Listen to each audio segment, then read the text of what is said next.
I feigned being the beloved daughter, and my brothers cast me into an asylum. Upon my release, I emerged exceedingly docile. They directed me eastward, and I dared not venture westward. Yet, how could the false daughter become more obedient than I? Dr. Chi proclaimed that if others do not strike, I must refrain from retaliating. Such is the fundamental code of conduct for those deemed mentally unwell. It has been 3 days since I last struck someone, and my hands itch with longing. With no alternative, I commenced my somnambulism. I drove a dagger resolutely into the headboard of the false daughter's bed. Why do you not retaliate? The false daughter trembled in fear. My brothers finally recognized my madness, filled with remorse. Nguyen, I'm sorry. I'm sorry, it was my fault. I tilted my head, pondering whether it was too late to utter such words now. On the day my second brother came to retrieve me from the asylum, I donned a doll-like shirt paired with suspenders, my hands demurely folded before me, my gaze cast downward. No longer the haughty and arrogant person I once was. My second brother scrutinized me from head to toe, ultimately satisfied enough to speak. Do you understand your faults? I nodded obediently, and recited the words Dr. Chi had taught me. I'm sorry, second brother. I was envious of Chin Ro, which led me to seek out thugs to torment her. I was wrong, and I shall not dare to do so again. The perfect blend of grievance and regret, my eyes glistening with unshed tears yet too ashamed to let them fall. This demeanor I had practiced for quite some time, emulating Chin Ro. Indeed, my second brother believed me.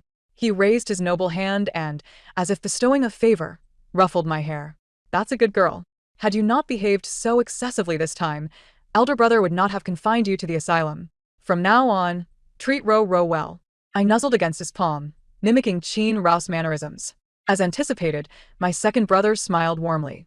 No one noticed that Director Liu, who accompanied me out, shuddered violently. I turned my head to glance at him, and cold sweat immediately trickled down his forehead. If Mr. Chin has no further instructions, I shall not disturb your reunion any longer. My second brother nodded. You did well. The investment from the Chin family will be arriving shortly. Thank you. Having expressed my gratitude, Director Liu hastily exited, his pace remarkably swift. The director certainly moves quickly, I remarked. Suddenly, thud. Director Liu fell to the ground. Then, before my second brother's astonished gaze, he scrambled to his feet and fled, as though pursued by phantoms. Second brother, may I return home now? Seeing my compliant demeanor, he nodded. However, he did not forget to warn me. If you ever bully Ro again, elder brother may not lock you away, but I shall certainly do so. I nodded obediently. 2. Upon returning to that familiar abode, I found myself hesitating at the threshold, refraining from entering freely. Chin Ro declared that this was her home, that her parents were hers, and that her brothers belonged to her as well. It was I who was the interloper. How could I presume to enter someone else's home uninvited? It was only when the second brother invited me and that I managed to muster a surprised smile. Was it truly permissible?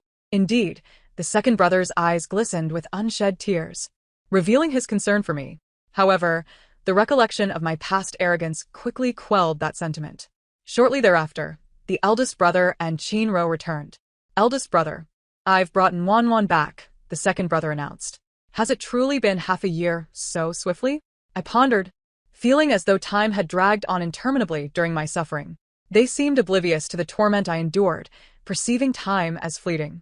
Just this morning, Director Liu had called to remind me, prompting me to realize that I had overstayed by 3 days. The eldest brother remained noncommittal, as if forgetting my existence in that inhospitable place was of little consequence. His scrutinizing gaze assessed me, and I immediately bowed slightly in a show of compliance. Upon seeing me, Chin Ro's face paled in terror, prompting her to hide behind the eldest brother. He comfortingly patted her shoulder, assuring her, "Fear not, I am here. Should she dare to bully you again, I promise she shall never step foot outside that psychiatric hospital." The eldest brother's glare bore into me, as if I were a sworn enemy. I silently pressed a hand to my chest, realizing that even a heart of a so-called madwoman could feel pain. I was obedient and compliant, my gaze sincere, my demeanor slightly pitiful. The eldest brother cast me a disdainful glance before taking Chin Ro to wash up and have dinner. 3. At dinner, unsurprisingly, the dishes were all of Chin Ro's favorites. Suppressing her fear, she proactively placed a piece of crispy pork into my bowl, saying, "Sister, please eat." The morsel, coated in pepper and nestled in mango juice, struck every nerve of mine. The eldest brother gently supported her back, saying, "Ro, you are my beloved, raised by my own hands." You need not go out of your way to please anyone. Chin-ro lowered her head to eat, tears brimming in her eyes. I found it perplexing. They had bestowed upon her all that was best, crafting meals to her liking daily. Why did they perceive her as more aggrieved? Dr. Chi had said that children who performed well were rewarded with sweets. I dutifully sat there, fixated on that piece of crispy pork, swallowing my saliva. Then, I unwittingly uttered a question that darkened their expressions collectively. May I have some? The eldest brother remained silent. The second brother merely blinked, while Chin-ro muttered, just grinding my teeth. Noticing no objections, I obediently picked up my chopsticks and began to eat. I was ravenous, having not tasted proper food in ages. At that moment, I felt as though I could devour the entire table. Observing my lack of grace while eating, the brothers' faces darkened. Wan, did you not eat while you were there? The second brother inquired. I shook my head, replying, yes, but there was no meat in the slop. Bang! The eldest brother tossed down his chopsticks. Chin-wan, whom are you trying to disgust here?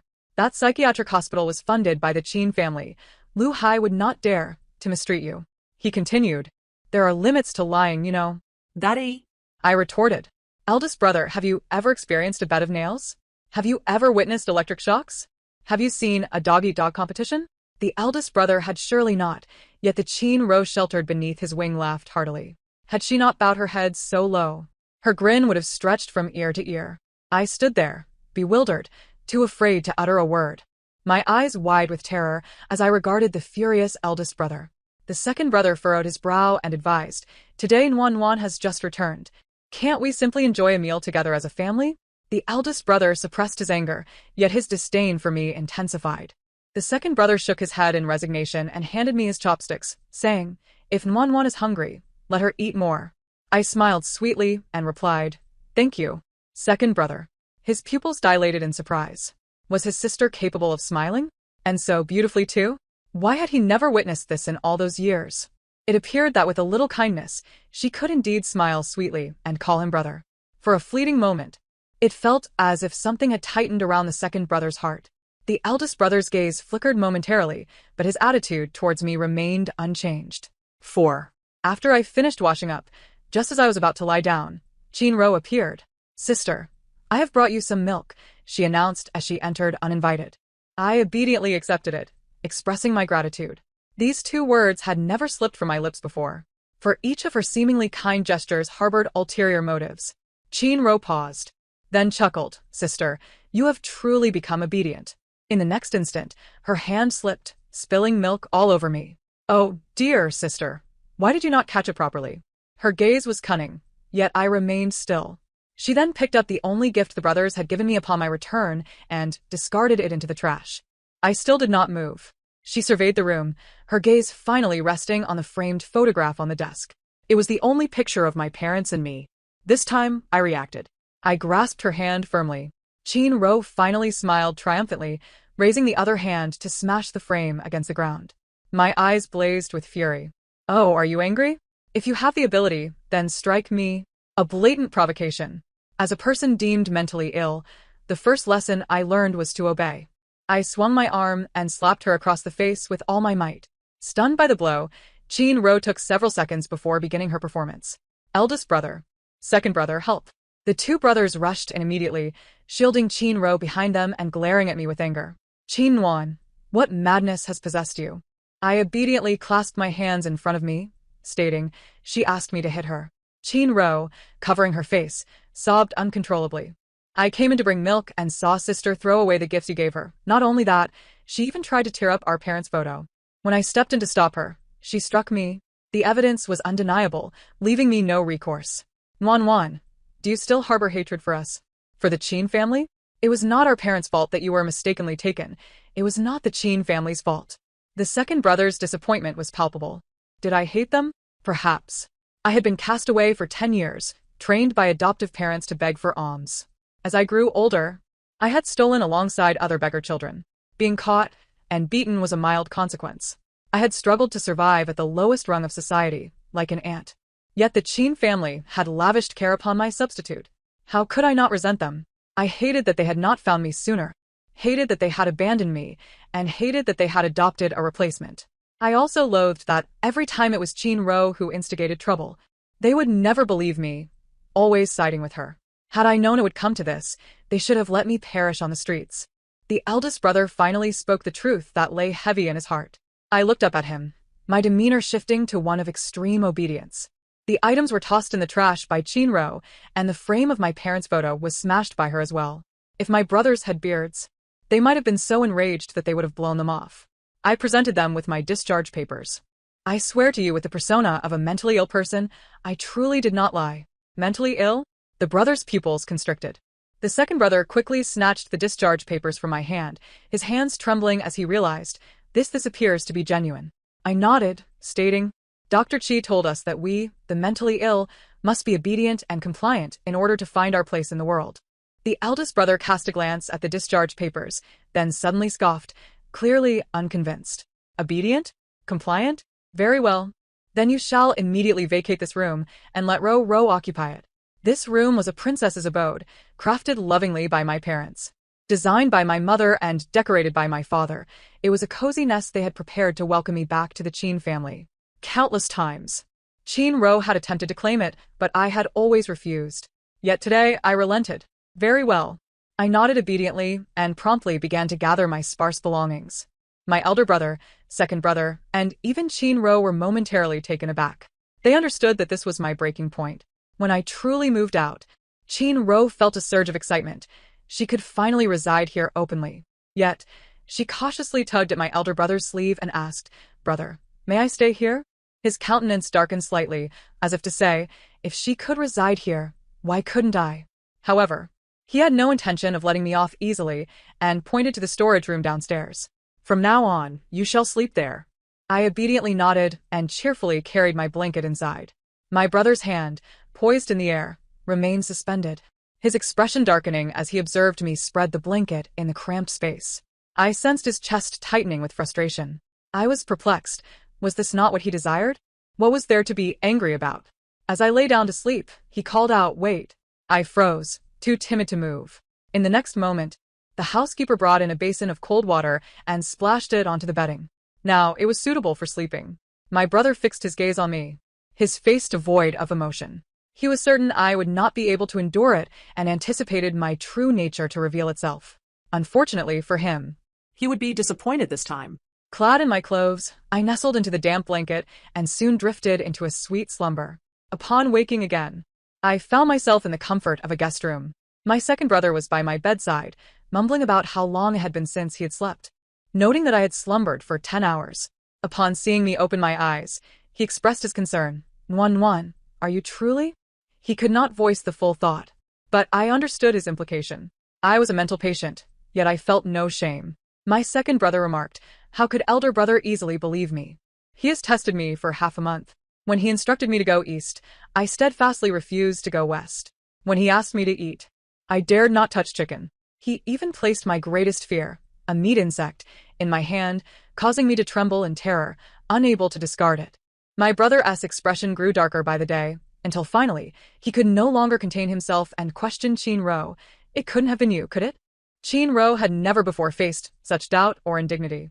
That very day, she sought out the housekeeper and declared, Your son wishes for a bigger house, does he not? Once it's accomplished, the money on this card will be yours. The housekeeper's eyes sparkled with greed. Over the years, she had profited far more than just a house for me. The housekeeper was exceedingly enthusiastic and that very night, stealthily entered my room, using her usual 9 in white bone claw to rouse me from sleep. No screaming. I was obedient and did not cry out, merely gazing at her innocently with wide eyes. Perhaps my compliance emboldened her. The housekeeper smirked ominously. Get up and take off your clothes. I rose dutifully but stubbornly refused to undress. Dr. Chi had advised that a girl must maintain her principles regardless of the circumstances. The housekeeper's anger flared. She produced a sewing needle and taunted, Do you remember this feeling? Refuse to undress, and I shall pierce you.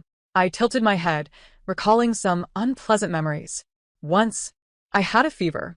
My 2 brothers took Chinro on vacation, leaving me, burning at 39 degrees, in the care of the housekeeper. During those 3 days, she neither fed me nor offered me a sip of water. I was nearly starved and dehydrated. As I drifted in and out of consciousness, she would jab me with a needle. That time, I truly nearly perished. When my brothers returned, I recounted the housekeeper's misdeeds, only to receive a sharp slap from my elder brother.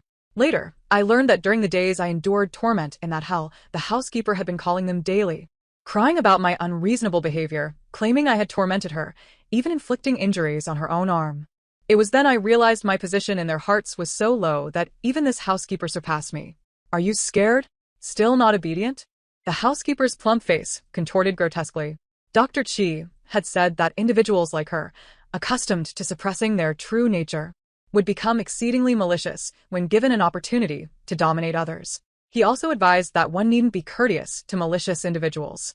In the next moment, I seized her hair and slammed her head against the wall, gripping her hand and stabbing it into her thigh. Her screams echoed through the villa like a pig being slaughtered. "Shoo, you mustn't disturb the peace. Otherwise, you'll find yourself confined in a water dungeon." However, it seemed she could not comprehend human language. I frowned and dragged her by the hair out of the door. My brothers, awakened by the commotion, hurried downstairs. One. "What are you doing?" My second brother's face had turned pale with fright. "She's too noisy. I can't sleep. Where's my 30-meter knife? I want to cut out her tongue." A chill surged from my feet to the crown of my head. My second brother was nearly paralyzed with terror and quickly intervened. "No knives." One. "Let me help you throw her out. She won't be noisy anymore." I tilted my head, pondering. "Is that so?" After much coaxing, my second brother managed to extricate the housekeeper from my grasp. He tossed her outside, and indeed, she ceased her clamor. I returned to my room, climbed into bed, and fell asleep once more. Soon, the room was filled with the sound of sweet, gentle snores. The remaining occupants exchanged wide-eyed glances, and the villa descended into a profound silence.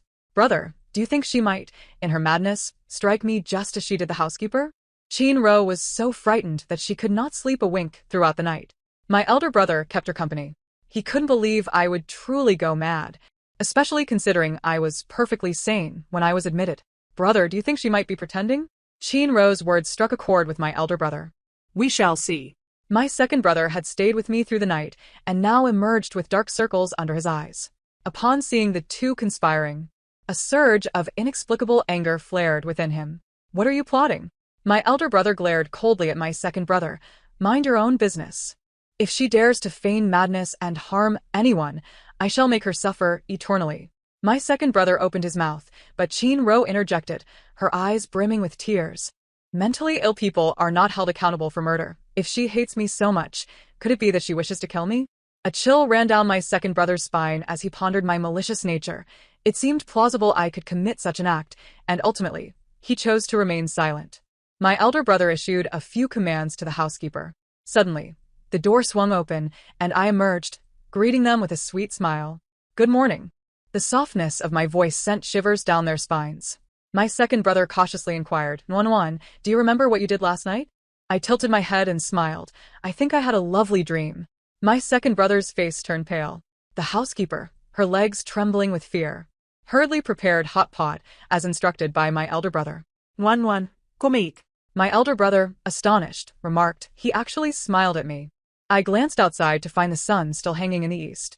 "Are we having hot pot for breakfast today? Do you like it, Wan?" I nodded. "I do." After all, I had never lacked the privilege of dislike, had I? The hot pot bubbled enticingly, tantalizing my taste buds. I felt so hungry, craving a taste. Yet, no one offered me chopsticks. I looked at my brothers with an innocent gaze. "I heard eating hot pot with your hands is more delicious." My elder brother scrutinized me, not missing even the slightest of my expressions. Chin-ro and the housekeeper suddenly understood my elder brother's intentions and exchanged sinister smiles. My second brother hesitated, wanting to say something but ultimately remained silent. "Is it true?" I inquired, my expression unblemished.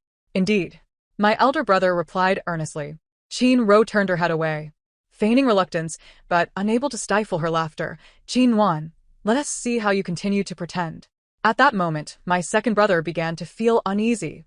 Sensing that my innocent gaze seemed genuine, he discreetly tugged at my elder brother's sleeve. My elder brother swallowed hard, his breath chilling slightly. If she can pretend, let her carry it through to the end. In an instant, all eyes were on me. Yet, I remained blissfully unaware, genuinely extending my hand. "Enough." The second brother was the first to leap up, eager to prevent me. The eldest brother's face instantly turned ashen. He could not possibly believe that I had truly lost my sanity. I blinked innocently, perplexed by their agitation. I had no intention of monopolizing the meal. Why the commotion? I pinched a slice of tender beef and placed it onto the eldest brother's plate, then fished out a fishball from the boiling water and set it on the second brother's dish. I recalled that these were their favorite dishes. Eldest brother, you eat. And second brother, you too. Nwan is very obedient and never eats alone, I proclaimed with a fa of purity. The eldest brother was already as pale as a ghost. The second brother embraced me, his eyes reddening. Nwan, stop it. It was brother's fault, brother's fault. Scalding liquid dripped onto the back of my hand, sliding into my dipping sauce. I had no desire to consume the tears and saliva of others. How troublesome. What to do? In the emergency room of the hospital, my hand was wrapped like a dumpling. The second brother cradled my hand carefully, repeatedly apologizing. Nwan, I'm sorry, I'm so sorry. I blinked my large eyes, bewildered by his tears. The torment I endured when they confined me to the asylum was far worse than this. The eldest brother had arranged for another psychiatric evaluation, and when the report emerged, he was rendered utterly speechless. The second brother, with red-rimmed eyes, asked, Are you satisfied now? The eldest brother's foot was halted at the threshold of the ward. He glanced at my hand, then at the evaluation report, unable to utter a single word. He turned and left. Outside, Chin Ro and the nanny awaited him. The eldest brother's expression was grim. From now on, none of you are allowed to provoke her. Chin Ro's face turned a ghastly hue. It was the first time the eldest brother had unleashed such fury upon her. 3 days passed without the eldest brother returning home. Upon my discharge 3 days later, he returned as well. He presented me with a music box. I blinked, hesitating to accept it. I don't want it. The eldest brother frowned, visibly irritated. Did you not always want a music box? You once said I didn't deserve it. The eldest brother was cloaked in an icy aura. I gazed at him innocently. Did you forget, eldest brother? On my birthday the year I returned home, you specially ordered a music box for Chinro from abroad, yet simply tossed 1,000 yuan at me. I had asked, can I trade 1,000 yuan for a music box? I was not trying to compete with Chinro. I merely envied her and wished for my brothers to love me as much as they loved her, just once. Yet the eldest brother had smirked, derisively stating, Do you even deserve it? I knew I did not deserve it. I understood. He need not be overly accommodating. Behold, as a psychiatric patient, how empathetic I could be. Does that not move you, eldest brother? With a transparent expression, I scurried back to my room. The eldest brother stood at the doorway like a statue, frozen in place. Following the hot pot incident, harmony returned to the household, yet life became quite dull. In the asylum, there were daily beatings and bites, with others claiming my tender flesh was fit for boiling and my bones suitable for soup. I retaliated by slicing off their flesh to toss into the pot, but alas, before I could finish them, I was discovered. I anticipated another brutal beating or electric shock, yet this time, no one dared. Dr. Chi was correct. As long as I was ruthless enough, no one could bully me. With no one to torment me, life became exceedingly tedious. Hence, I behaved well and was discharged. Dr. Chi also mentioned that for me to retaliate, others must strike first. This was termed legitimate defense. In legitimate defense, no one could touch me. But now, my brothers prevented the wicked from bullying me. What was I to do? I felt anxious. In my anxiety, I could not help but sleepwalk. That night, I armed myself with a fruit knife and pried open the nanny's door. Awakened from a nightmare, the nanny gasped, What are you doing? The sharp blade grazed her plump, pale cheek. I tilted my head, questioning, Why do you no longer bully me? The nanny trembled in fear. You can stab me. You can hit me. Look how considerate I am. I've even prepared needles for you. I shoved a box of needles into her hands, causing her to urinate in terror. I can't allow that. If you don't strike first, how can I deal with you? My hands itched. It had been 3 days since I last struck someone. The nanny shook like a leaf. Miss, I truly know I was wrong. I won't dare again. She cried, and the tears of the wicked were foul. Disgusting. Regardless of how I threatened, she was too frightened to act. What a useless creature. Still buzzing like a fly, I raised my arm high, and the knife plunged down. The world fell silent in an instant. My brothers heard the commotion and descended from upstairs, witnessing me drifting out of the nanny's room like a wandering spirit. They dared not breathe, for the doctor had warned them that if I were sleepwalking, they must not disturb me. Otherwise, my condition would worsen. Watching me return to bed, where sweet little snores filled the room. They finally dared to rush into the nanny's chamber.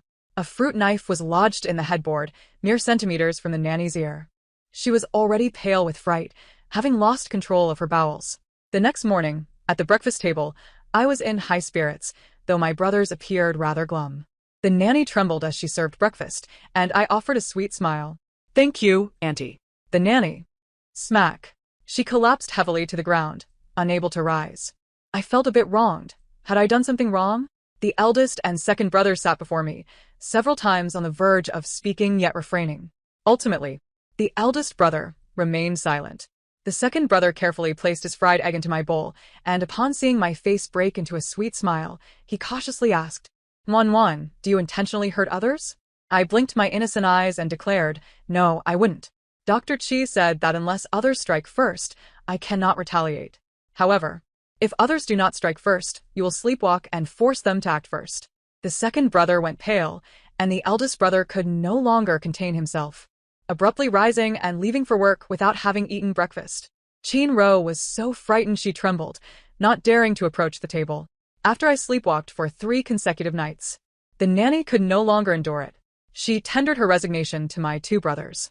Chin-ro wept uncontrollably. "Eldest brother, second brother, please don't let Auntie leave, okay? Woo-woo." The eldest and second brothers turned to look at me at the door, their faces etched with helplessness. This nanny had practically watched them grow up. Their feelings and trust towards her were far deeper than for me, their cheap sister. Chin-ro also gazed at me, rushing over, her face awash with tears. "Sister, I'm sorry, it was my fault. Annie shouldn't have been good only to me. If you must blame someone, blame me. Please don't torment Auntie anymore. She is of an age where she needs to support a family. If she leaves the Chin family, where will she find suitable work?" What a kind and pitiful sister she was. The eldest and second brothers were moved. They looked at me, with a hint of reproach in their eyes. Yet, considering my identity as a psychiatric patient, they refrained from speaking. I looked at Chin-ro and nodded. She cannot leave. How could the wicked escape unscathed? The eldest brother. The second brother. Chin-ro. My voice was not loud, but the nanny heard it, her plump face turning pale with fright. She turned to flee, but in the next moment, a car ran over her legs. The entire villa community erupted in screams akin to that of slaughtered pigs. See, this is how it should be. In this world, there is no logic that allows debts to go unpaid. Wan. The glimmer of guilt in the eldest brother's eyes vanished in an instant. He suddenly raised his hand. In a split second, the second brother grasped his hand. "Eldest brother, please do not provoke her further. I am begging you." The eldest brother glared at me, his eyes ablaze with fury. "Just because the nanny was kind to Ro, you wish for her death? How can you be so malicious? I truly do not understand how I could have such a sister." I tilted my head. Am I truly malicious? The elder brother released the second brother's hand, no longer wishing to cast a glance in my direction, and personally escorted the nanny to the hospital. Chin-ro accompanied them as well. As she entered the car, her tear-streaked face could not entirely conceal a flicker of provocation and mockery directed at me. Chin-ro revealed that the nanny's leg had been so severely crushed that it had to be amputated. She spent her days at home weeping and her nights tormented by nightmares, in which she envisioned me ruthlessly tormenting her. At last, the elder brother felt a pang of compassion. That day, he smoked incessantly, filling the entire villa with a haze of smoke. "We should send her back to the psychiatric hospital," he calmly suggested to the second brother. "After all, isn't it where the mentally ill belong?" The second brother erupted in anger. "Do you not know how she became insane? If we hadn't sent her there, she would never have lost her mind." The elder brother glanced at him with disdain. "Have you forgotten why we sent her for rehabilitation in the first place?" The second brother's complexion turned pale, and he found himself at a loss for words. I lay wide awake, listening intently to their conversation from my bed. Yet it did not hinder my ability to dream sweetly. In my dreams resided all that I longed for. My parents were still alive, my brothers loved me, and there were no malicious nannies or scheming false sisters. I slept soundly, but the second brother seemed restless. Early in the morning, he bore the burden of dark circles under his eyes as he took me to apologize to the nanny. Before entering, he said, "Wan, be strong. If you don't wish to return to that dreadful place, heed your brother's advice and reform yourself, all right?" I nodded obediently. It seemed that the second brother was genuinely concerned for me, a feeling that struck me as peculiar. I must admit, the one-legged nanny appeared far more tolerable than before. However, upon seeing me, she reacted as though she had encountered a ghost. The elder brother's brow furrowed deeply. The second brother hastily urged, "Apologize quickly." I was always obedient, stepping forward without hesitation. Yet, the nanny was so frightened that she prostrated herself on the bed, begging, "I was wrong. I shouldn't have drugged your soup, nor poured water into your bedding, nor falsely accused you of hitting me, nor pricked you with a needle, nor—" What was the nanny saying? The elder brother and the second brother listened in shock. I gazed at them in confusion. I have never blamed you, and neither have my brothers.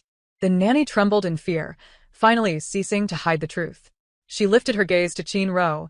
"I didn't want this, it was all." Slap. Chin-ro swiftly struck the nanny's face, silencing her words. "Aunt Zhang, how much has our Chin family given you? How dare you bully my sister like this? Do you not fear our family seeking compensation and demanding double for all the money you've earned over the years?" The nanny suddenly snapped back to reality, covering her face, and dared not utter another word. The elder brother and the second brother were not fools, their eyes fixated on Chin-ro. She felt a prickling sensation between her shoulder blades, her gaze flickering as she could not meet their stares. Yet, being the pampered sister for over 10 years, both brothers, in a surprising show of tacit understanding, chose to remain silent without probing further. I observed them, my eyes cold. "See, I told you," she struck first. "We, the mentally ill, possess our own principles." The elder brother took Chin-ro away first. Once in the car, she curled up in the passenger seat like a quail. "Have you ever bullied Nuan-wan?" she asked, tears streaming down her cheeks. "Brother, do you not believe me?" The elder brother, who had always cared for her, could not bear to see her in distress. He seemed to find a way to defuse the situation, letting out a silent sigh of relief. He had realized that I had lost my mind, yet still held grudges against those who had wronged me. Knowing I would eventually seek retribution, with the nanny being a bloody example. "It's for the best," he concluded, "otherwise, I fear I may not be able to protect you." Chin-ro's face turned ashen at this, and fearing discovery, she lowered her head even further. Initially, with the nanny injured, the Chin family had planned to provide her with a sum of money for her retirement, but now, the second brother promptly engaged a team of lawyers to pursue compensation from the nanny. Unfortunately, the claim was unsuccessful, for the nanny had gone mad. She had spent her life living under the roofs of others, serving as a nanny and maid, earning so much money.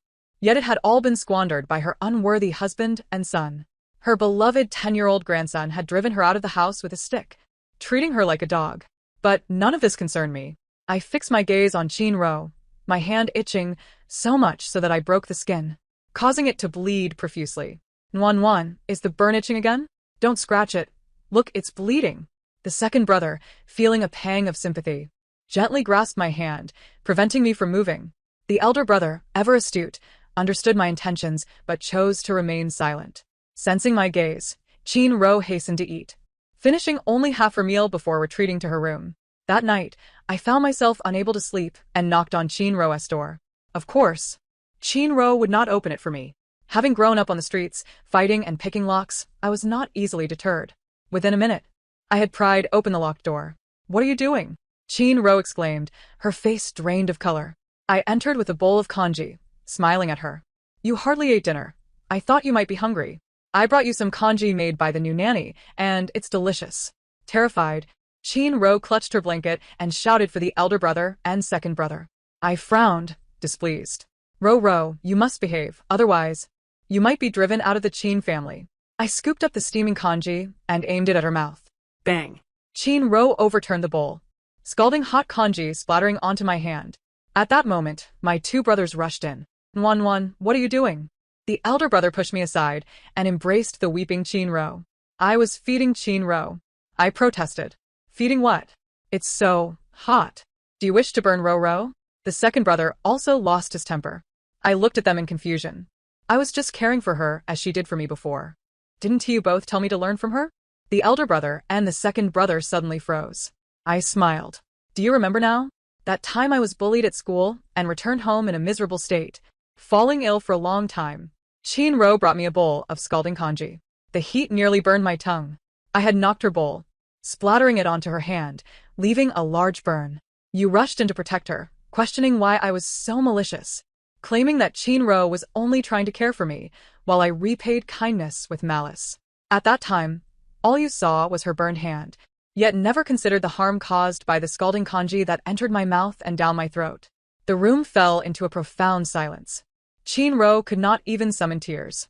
Yet, for her to acknowledge her wrongdoing and admit her malice was utterly impossible. I'm sorry, sister. I realize my mistakes. I should not have taken away the love of the elder brother and second brother from you. I truly regret it. I will move out today and return the princess room to you. I no longer wish to be the Chin family's daughter. Everything belongs to you. Both brothers suddenly felt a pang of compassion. The elder brother stood up, his expression grave as he looked at me. Nuan, enough. Regardless of what Ro has done in the past, from this moment on, it is all forgotten. I implore you. The weight of his last words struck me deeply. I met his gaze unwaveringly. See, even knowing Chin-ro has done wrong, he still chooses to stand firmly in her defense. I said nothing and turned to leave. Nuan. The second brother glanced back at the elder brother with a profound look. Chin-ro, teary-eyed, gazed at the second brother. Yet, for the first time, he ignored her gaze and turned to chase after me. The second brother bandaged my hand once more. Nuan, I'm sorry. In the past, I wronged you. I tilted my head to observe the crown of his lowered head. Suddenly, my second brother lifted his gaze and, upon catching sight of the confusion in my eyes, his eyelids reddened. Perhaps not wanting to witness my deranged state, he once again bowed his head, and molten tears cascaded onto my hands, soaking the freshly bandaged cloth. After a considerable time, as his emotion steadied, he spoke to me. Warm, you must be obedient. This way, you want to be sent back to the psychiatric hospital. I understood that it was a formidable challenge for him to protect me under the oppressive presence of our eldest brother. I sensed a genuine concern emanating from him. For the first time, I embraced him back. Second brother, I will be obedient. I will not provoke them again. They? The footsteps of our eldest brother halted just outside the door, and a pang of trepidation gripped my heart. He lingered outside for a long while, ultimately refraining from crossing the threshold into my room. From that day forth, I ceased my episodes of somnambulism. I truly became very well behaved, very compliant.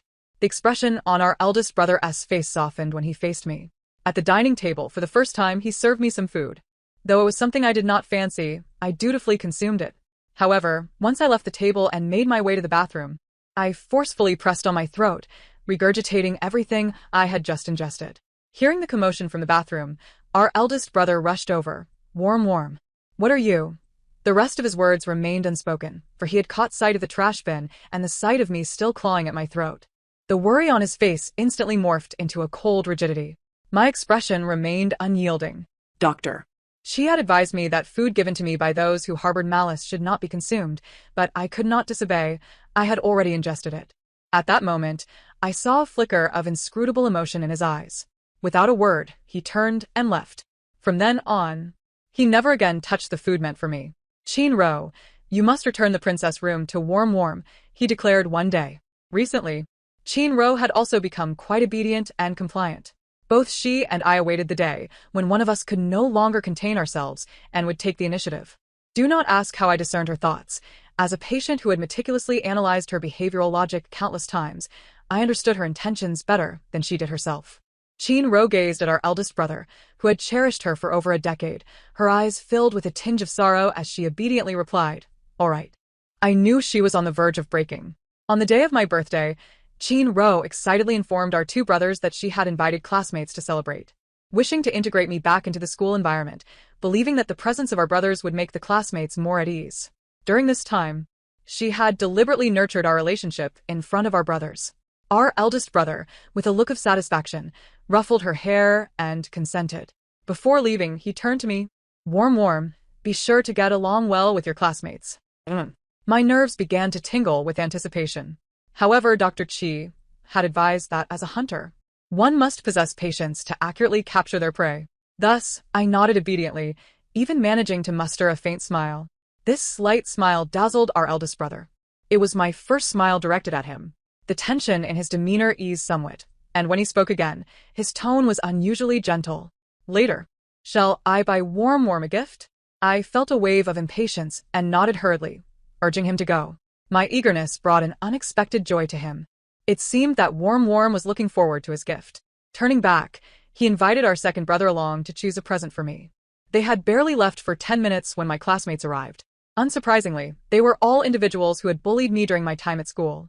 Chin Ro laughed boisterously. And thus, my hunt was about to commence. In the shopping mall, our second brother's eyelids twitched incessantly. Eldest brother, have you found anything yet? Our eldest brother had perused over 100 counters, traversing the entirety of the city as shopping venues, yet he remained unable to select a single gift. Our second brother wandered about, devoid of hope, while our eldest brother remained spirited. What do you think Warm would like? Our second brother did not respond. Instead, he opened the surveillance feed. Upon glancing at it, our eldest brother's blood ran cold. In the villa, I gazed at the writhing figures sprawled on the ground, finally sheathing my 30-meter blade. Dr. Chi had instructed me on where to cut to inflict pain without causing severe injury, rendering them incapable of resistance. At that moment, 5 individuals lay on the floor, howling, unable to rise. Chin Ro, upon witnessing the bloodshed, trembled with excitement. Chin Warm, you're done for. Ha ha ha. You've hurt so many people. Let us see who will protect you now. You'll be confined to the psychiatric hospital for the rest of your life. Haha. Chin Ro eagerly dialed the parents of those injured. Uncle Lin, something has happened to Xiao Ke. I'm so sorry. I didn't keep an eye on my sister. She is mentally ill and suddenly attacked people with a knife. Aunt Zhu, Wowo, please hurry. Yuan is dying. By the time our brothers returned, the parents had already arrived, indignation etched on their faces as they pointed at me. Mr. Chin, you must take responsibility for this. It was she who injured my son. Both brothers regarded me with expressions as dark as coal. Uncle Hat had also arrived. Mr. Chin, this is a serious assault. We must take Chin Warm back for questioning. Chin Ro, more thrilled than ever, exclaimed, eldest brother, second brother. You can't continue to shield sister. She attacked people with a knife. Chin Ro feigned sorrow, presenting herself as someone concerned for the Chin family. Meanwhile, I sat obediently on a small stool, hands resting on my knees, my attire and hair pristine and orderly. Doctor. She had said that as long as we dressed neatly and behaved elegantly, even as patients, no one would dare to look down upon us. Seize her. She deserves to rot in prison. This wretched creature should be sentenced to death. Spittle flew as they raged. Our eldest brother emanated an icy aura. I watched him, an involuntary smile curling at the corners of my mouth. Eldest brother, do you wish for me to die this time? I remained silent, yet our eldest brother understood. A sharp pain gripped his heart. Unfazed by the outrage and accusations, our second brother rushed to my side, checking, Warm, are you hurt? Undoubtedly. This action infuriated the parents even more. Our eldest brother shot them a cold glance, and they instantly shrank back like quails.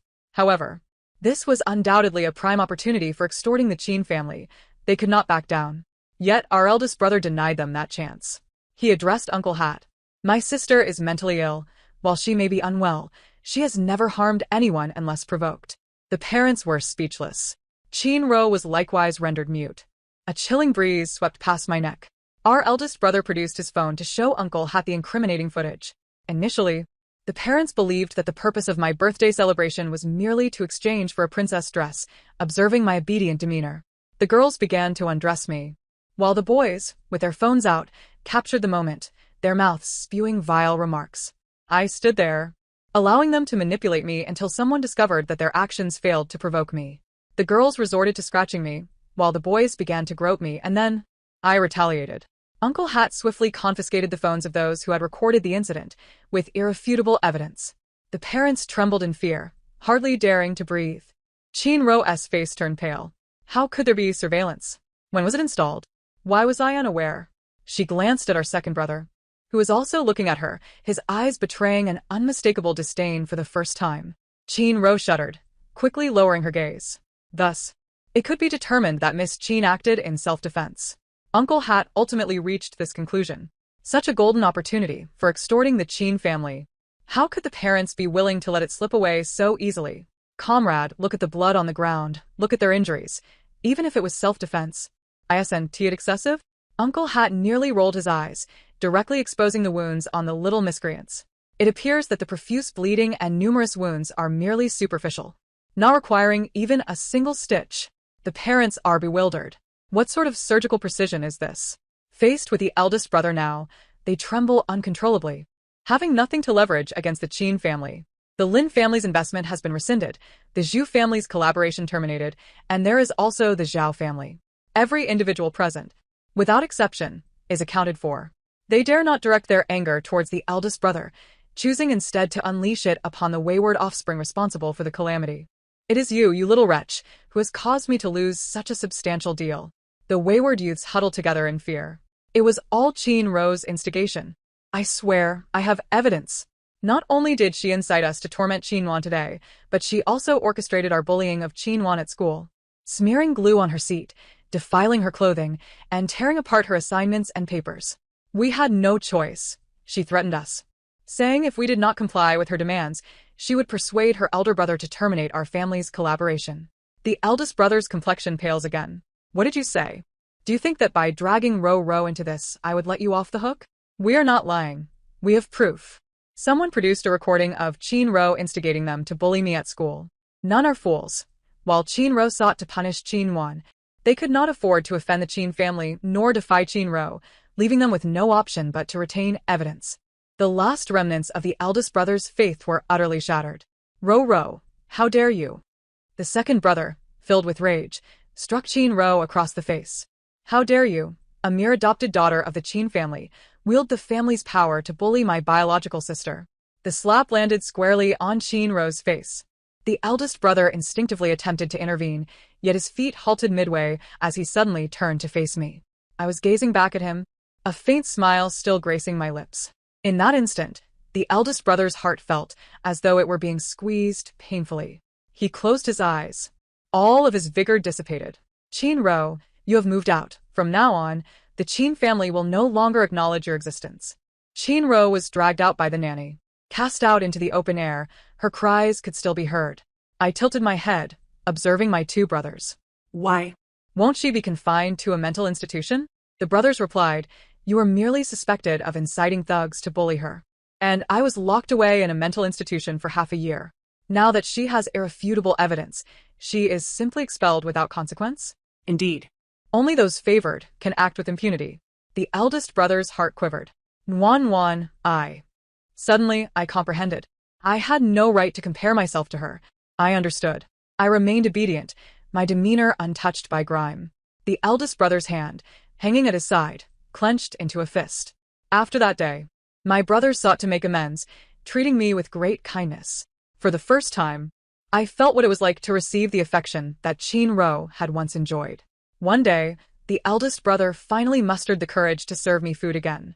He smiled gently at me. I glanced at him, quietly taking out my phone to reveal the message Qin Ro had sent me. Qin Wan, what are you? Even if I harmed you, so what? Even if I am cast out of the Qin family, so what? The eldest brother still provides for me in an apartment, even assigning me 2 nannies. I remain the most cherished sister in the hearts of my brothers. You are nothing but a bastard. No one will ever love you. The eldest brother's face turned ashen. Observing the second brother's expression, I knew he was aware of the truth, yet he did not intervene. Qin Ro had been cast out for 3 days, and they could no longer bear it, while I had endured 10 years of neglect without a hint of their compassion. Can I not eat? I continued to exhibit my obedient and understanding nature. The eldest brother gazed at the food he had placed in my bowl, guilt rendering him speechless. Until I returned to my room, the second brother suddenly spoke. I cannot reach Director Liu. The eldest brother turned. I wished to know what Wan experienced in that mental institution that drove her to madness. Thus I contacted Director Liu, but he has vanished. When did this happen? When Ro was expelled from the family. The eldest brother's heart skipped a beat. The second brother stood up, his expression exceedingly complex. Brother, we have been terribly unfair to Wan. Tomorrow, I will take her away. I will care for her from now on. The second brother kept his promise. The following day, he moved me away from the Qin family. I was elated, finally free from seeing those I wished to avoid. The eldest brother stood in the stairwell, watching us depart. Wan, are you truly leaving? I nodded. This was not my home. The eldest brother's complexion paled further. The once familiar home now felt hollow and devoid of its former essence. The eldest brother stood before the photographs of our parents. Father, mother, have I truly erred? Every day after work, he would drive to the outskirts, to the place where my second brother and I now resided, silently observing me in the garden. This villa was a gift from my second brother, a birthday present. For my health, he had even hired a caretaker. I was well taken care of, no longer in need of that eldest brother. He departed, a sense of desolation enveloping him. He did not wish to return home, and before he realized it, he had driven into the very mental institution that had held me for 6 months. After abandoning me here, he had never called nor visited. This was his first time stepping into the realm of my existence. The primary shareholder arrived, and the ambitious vice director hurriedly came to introduce me to my life here. This is the electroshock room. Disobedient patients receive electric shocks until they lose control of their bodily functions. This is the water cell. It is deep enough to be submerged, and those who dare to raise a ruckus are cast in, forced to stand on tiptoe to avoid drowning. This is the bedroom. The door is broken, and male patients reside nearby. This is the smart collar. It delivers electric shocks if sleep exceeds an hour. The eldest brother's blood ran cold. He seemed to finally comprehend why I could sleep even in a bed soaked with water, why I had become so meek and docile. Turning to see the bucket of slop beside him, a sudden thought struck him. Trembling, he pointed. What about this? The vice director wiped the cold sweat from his brow. That is Miss Chen's 3 meals a day. The eldest brother's vision darkened, nearly causing him to faint. The vice director was quick to steady him. The eldest brother pushed him away. Who allowed you to treat her this way? How dare you? The vice director, looking innocent, replied. Director Liu said he was acting on the instructions of the Chen family. The Chen family's instructions? The vice director did not elaborate. But how could the Chen family be unaware? In reality, the day prior, the eldest brother had already uncovered several transaction records from Chen Ro to Director Liu, each amounting to 1 million. He even remembered the innocent look on Chen Ro's face when she asked him for money, as well as his own helpless indulgence. The eldest brother covered his face, sinking to the floor of the corridor. The vice director and others were too frightened to move. On that day, as he left the mental institution, the eldest brother seemed to age a decade in an instant. Just before departing, he suddenly recalled a person. Who is Dr. Chi? The crowd exchanged bewildered glances. We have no doctor by that name here. Who, then, is caring for my sister?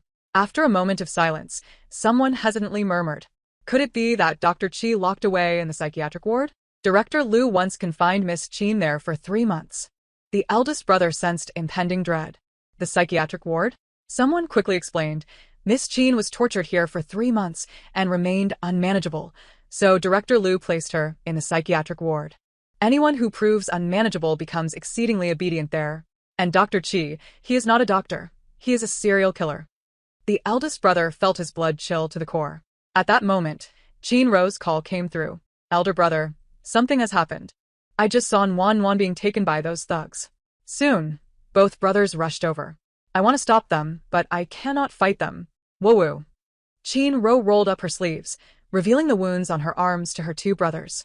I'm sorry, I couldn't protect my sister. It's all my fault. With that, Chen Ro struck her own face repeatedly. The eldest brother grasped her wrist firmly. A flicker of hope ignited within Chen Ro. She knew this act of self-infliction would stir her brother's emotions. However, that flicker extinguished almost instantly. Speak quickly.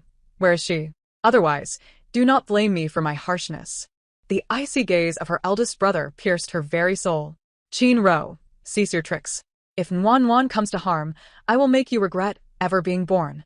This was the voice of the second brother.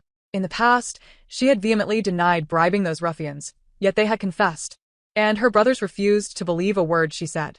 Now, however, there was no need for her to vindicate herself. They had never been foolish.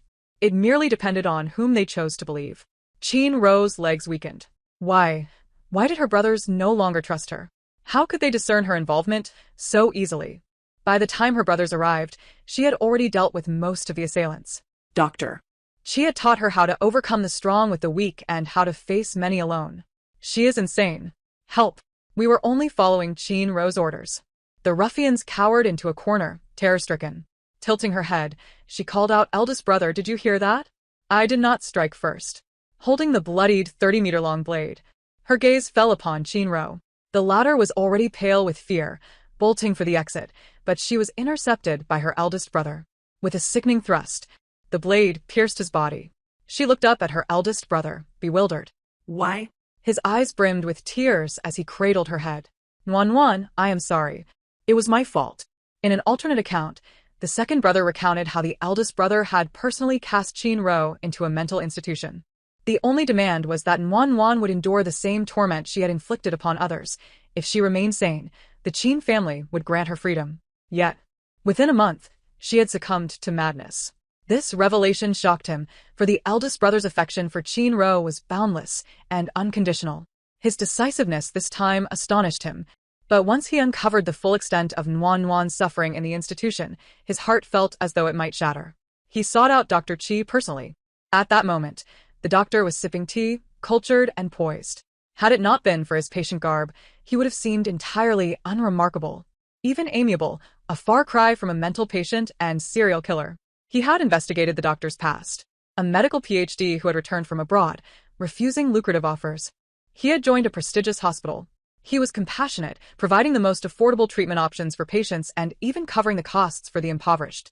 Within a year, however, he had been ostracized to a mere corridor doctor, and within a decade, he had been financially ruined by the very patients he had once saved, losing everything, including his family. It was precisely because he had once been a conscientious doctor that he had chosen to meet him. He understood that Nuan's current state bore much of the doctor's influence. If anyone could restore her, it could only be him. Dr. Qi smiled at him. Is this not a good thing? I merely wish for her to return to her former self, to become a normal person. He replied. Do you know how high her IQ is? The question stunned him. What did her intelligence have to do with anything? 160, a height unattainable for ordinary individuals. With such intelligence, one can deceive anyone. He was utterly taken aback. Are you suggesting she is feigning madness? No, I imply that she can deceive even herself. If she wishes, she can truly descend into madness, transcending both morality and law. He suddenly recalled Nuan's return to the Qin family. The image of Director Liu rushing to bring her home was vivid, as if he were fleeing from a ghost. The consequences of the nanny's actions were dire. Qin Ro's fate was sealed. He remembered how his heart ached for her, how he longed to treat her well, to earn her approval. He also recalled how the eldest brother had strayed further in his quest for Nuan's acceptance. Finally, he asked Dr. Qi, what exactly did you teach her? The doctor did not provide a direct answer. Everyone in this world is sick. 90% of ailments stem from the heart. Do you know what is truly terrifying in this world? It is not the power to ruin others overnight, but the insidious manipulation of the human heart. He suddenly recalled those few who had suffered grievous harm, those who had once tormented Nuan at her birthday party, leading to the uncle's swift pursuit of the Qin family. To this day, he could still picture the eldest brother's frigid gaze. As he left the mental institution, a chill gripped his feet. He had no recollection of how he returned to the villa in the suburbs. Dai, where are you? Nuan exclaimed anxiously. Dai was a little golden retriever. The psychologist had claimed that pets could heal all wounds. Thus, he and the eldest brother took Nuan to choose a golden retriever together. With the puppy's companionship, Nuan learned to smile, to be gentle, and they finally witnessed the lively innocence that was befitting of her age. Nuan, do not worry. Second brother will help you find him. At that moment, the eldest brother returned, cradling a drenched golden retriever. Nuan, I found him. Eldest brother has found him for you. He presented the puppy to Nuan as though it were a treasure. The little golden retriever, just pulled from the water, nestled into her embrace, whimpering as if it were crying. How did this little creature not drown? I posted a notice stating my wife is pregnant, and dogs are not allowed in the community. Can you not hear? A man strutted over, supporting a woman who looked haughtily pleased with herself. I am carrying the future heir of the Liang family. Take away your little beast. If anything happens to me, you will bear the responsibility. Nuan's face blanched with anger as she reached for her 30-meter-long blade. The eldest brother grasped her hand, soothing her. Nuan's hands are meant for painting, playing music, and petting little dogs. They should not be sullied by these filthy beings. Whatever Nuan wishes to do, eldest brother will do it for you. Nuan nodded, smiling sweetly. Eldest brother, you are wonderful. Witnessing this scene sent a shiver down his spine. The eldest brother's gaze toward the couple was frigid and terrifying. At that moment, he seemed almost deranged. When had he changed so drastically? Before long, the Liang family faced bankruptcy, and the woman could not protect her child. A tremor gripped his heart as he finally posed the question that had long lingered within. Nuan, do you like eldest brother or second brother? Nuan, clutching the golden retriever, was ascending the stairs. She turned to look at him, tilting her head with a slight smile. A mental patient cannot lie. He was left speechless. Nuan scampered upstairs. Turning back, she met the eldest brother's gaze. Eldest brother, did you hear that? His eyes glistened with unshed tears. It is we who have wronged her. He had forgotten. The eldest brother's IQ was 140. He was never foolish.